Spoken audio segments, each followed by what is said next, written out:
შემცირდა თუ არა მყიდველები პროდუქტი? მყიდველები ძალიან საერთოდ არ მოდის არავინ, ხალხს ფული არ აქვს, რომ საჭმელი იყიდოს.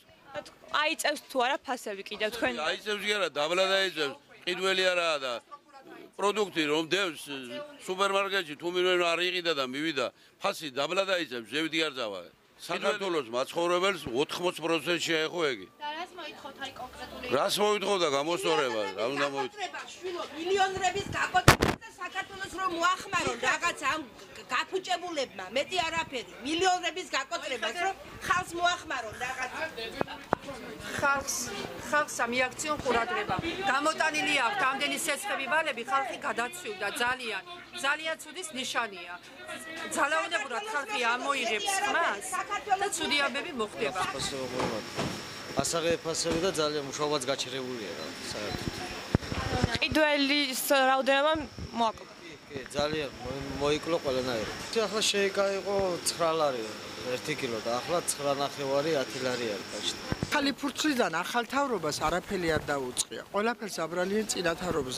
კაცო, ხო შეიძლება ახალი ფურცლიდან დაიწყოს საქმე. და მაინდა-მაინც წინათავრობას არ დამოტყვის, ვამბობ ბატონო რამეს. ბანკების ვალები აქვს, არაფერი საშუალება არ აქვს, გაძვირებული არის 50% სულ ყველაფერი და ვერავის რკინოს ხალხს ვერაფერს აქვს. გივართ ასე და ვარ დაყუდებულები და 10 ლარი მაქვს ნავაჭრი.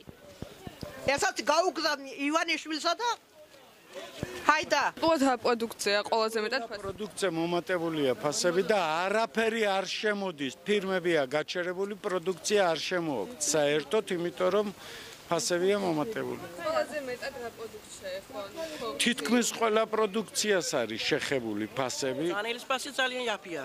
რადრიგო ეხლა ეგრეა. ძალიან არ არის მყიდველი, ფული არ აქვს ხალხში, ფული არ ტრიალობს, არ არის ფული და ვერაფერს ვერ ყიდით. ძალიან დიდი პრობლემები გვაქვს. მყიდველები არ აქვს საერთოდ. ამჟამად რა თქმა უნდა მოიმატა და მით უმეტეს პენსიონერების ჯიბეზე აისახარა. პროდუქტი ყველაფერზე მომატებულია, შვილო, შაქარი გინდა, ბრინჯი გინდა, ციციფურა გინდა, რომელსაც ფასი არ აქვს მომატებული.